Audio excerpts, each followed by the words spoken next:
கர்த்தருக்குள் அன்பான தேவ பிள்ளைகளே, ஆண்டவரும் இரட்சகருமாகிய இயேசுவின் நாமத்தில் உங்களுக்கு என் அன்பின் வாழ்த்துக்கள்.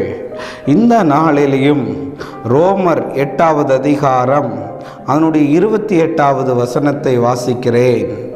அன்றியும் அவருடைய தீர்மானத்தின்படி அழைக்கப்பட்டவர்களாய் தேவனிடத்தில் அன்பு கூறுகிறவர்களுக்கு சகலமும் நன்மைக்கு ஏதுவாக நடக்கிறது என்று அறிந்திருக்கிறோம் என்று எழுதியிருக்கிறத பார்க்க முடியும். இந்த வசனத்தை எத்தனை முறை நான் பேசினாலும் ஒவ்வொரு முறையும் இந்த வசனத்தை படிக்கும் போதெல்லாம் ஒவ்வொரு விதமான வெளிப்பாட்டை கர்த்தர் எனக்கு தந்து கொண்டிருக்கிறார்.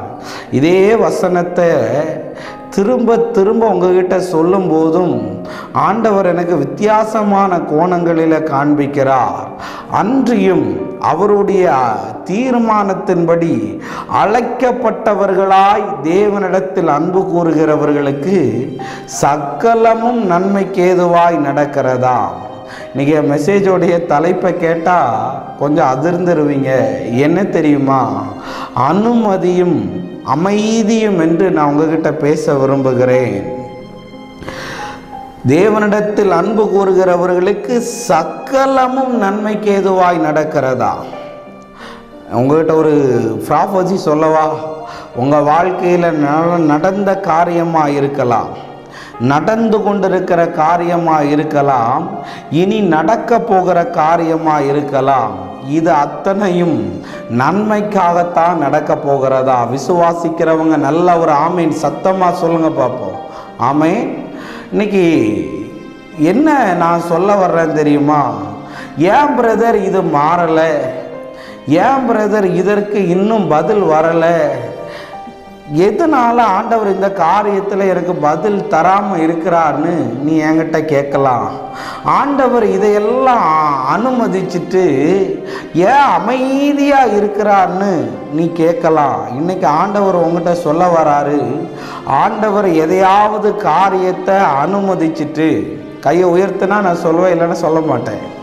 ஆண்டவர் எதையாவது ஒரு காரியத்தை வாழ்க்கையில் அனுமதிச்சுட்டு அவர் அமைதியாக இருக்கிறார்னா, கையை உயர்த்து சொல்ல வர, அது அற்புதமாக உன் வாழ்க்கையில் மாறுகிறதற்காகத்தான் இது நடக்கிறது. யோபுவோடைய வாழ்க்கையில் நீங்கள் பாருங்கள், ஆண்டவர் 1வது அதிகாரம் 2வது அதிகாரம் வரையும் ஆண்டவர் வந்தார். அதுக்கப்புறம் ஆண்டவரே வராதது போல நிறைய தோற்றங்கள் அங்கே இருக்கிறது. ஆனால் ஆண்டவர் அனுமதிச்சுட்டு சாத்தான் கையில் யோபுவை ஆண்டவர் விட்டுட்டு அமைதியாக இருந்ததை போல இருந்தது. ஆனால் அந்த அமைதிக்கு பின்னாடி, அந்த அனுமதிக்கு பின்னாடி ஆண்டவர் அவனுக்கு ஒரு ரெட்டிப்பான ஆசீர்வாதத்தை வச்சிருந்தார். இன்னைக்கு யோபுவை மாறி கேள்வி கேட்குறியா? ஏன் ஆண்டவரே இப்படியெல்லாம் நடக்குது?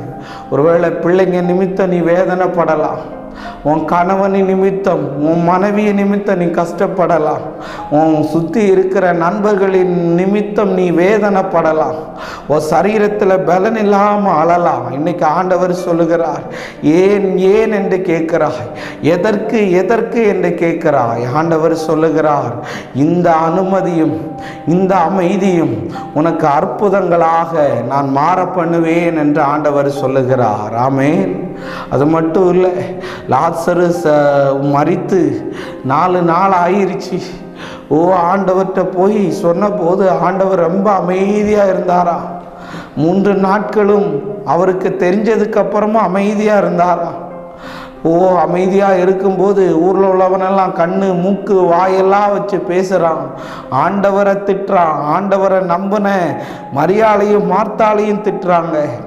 ஆனால் ஆண்டவர் அமைதியாக இருந்தார்னா ஒரே ஒரு காரியம், அது அற்புதங்களாக யாருமே நினைக்காத விதத்தில் அந்த சம்பவம் முடிந்தது உங்களுக்கு தெரியும்.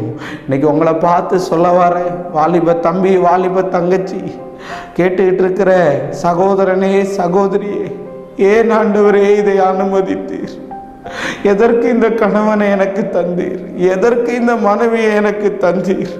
எதற்கு இந்த படிப்பை தந்தீங்க? எதுக்கு இந்த வேலையை தந்தீங்க? ஏன் இவங்களை எல்லாம் சந்திக்க வச்சிங்கன்னு சொல்லி நீ கவலைப்பட்டுக்கிட்டு இருக்கலாம். ஆனால் ஆண்டவர் உனக்கு சொல்லுகிறார், இது எல்லாம் உனக்கு அற்புதங்களாக கர்த்தர் மாற பண்ணுவார். சில நாட்களுக்கு முன்னாடி யார் அப்படி சொல்ல மாட்டா சொல்கிறேன், ரொம்ப ஒரு ப்ரேயர் ரிக்வெஸ்ட்டுக்காக ரொம்ப உருக்கமாக ஜெபம் பண்ணிக்கிட்டே இருந்தேன். நிறைய ஜெபம் பண்ணி ஆண்டவர்கிட்டருந்து பெற்றுக்கொண்டு அந்த காரியத்துக்கு மட்டும் ஆண்டவர் பதில் தரலை. ரொம்ப நாள் நிரடலாக இருந்தது. 5 வருஷத்துக்கு அப்புறம் ஆவியானவர் அதற்கு எனக்கு பேசுகிறார். என்ன தெரியுமா, அன்னைக்கு அதை உன் வாழ்க்கையில் நான் தந்திருந்தேன்னா இன்னைக்கு நீ இந்த நிலைமையில் இருந்திருக்க மாட்டேன்னு. தேவன் சில காரியத்தை நம்ம வாழ்க்கையில் செய்யும்போது அப்போ தெரியாது, அப்போ கஷ்டமாக இருக்கும். ஆனால் இப்போ தெரியுது, அவர் எதை செஞ்சாலும் ஏன் நல்லதுக்காக, உங்கள் நல்லதுக்காகத்தான் செய்கிறார் அப்படின்னு சொல்லி. அதனால் தேவனுடைய அனுமதி, தேவனுடைய அமைதி உங்களுக்கு அற்புதத்தை கொண்டு வரும். நம்ம ஜெபிப்போம். அன்பான ஆண்டவரே, இந்த நேரத்துக்காக நன்றி அப்பா. ஆண்டவரே, நீங்கள் எங்கள் கூட பேசின நல்ல ஆழமான சத்தியங்களுக்காய் நன்றி. தேவனுடைய அனுமதி எங்களுக்கு ஆண்டவரே அற்புதத்தை செய்யும் என்று நாங்கள் விசுவாசிக்கிறோம். தேவனுடைய அமைதி எங்கள் வாழ்க்கையில் அற்புதத்தை செய்யும் என்று நம்புகிறோம். பெரிய காரியத்தை செய்யுங்க. இயேசுவின் நாமத்தில் வேண்டுகிறேன் நல்ல பிதாவே. ஆமேன், ஆமேன், ஆமேன். God bless you. கர்த்தர் உங்களை ஆசீர்வதிப்பார்.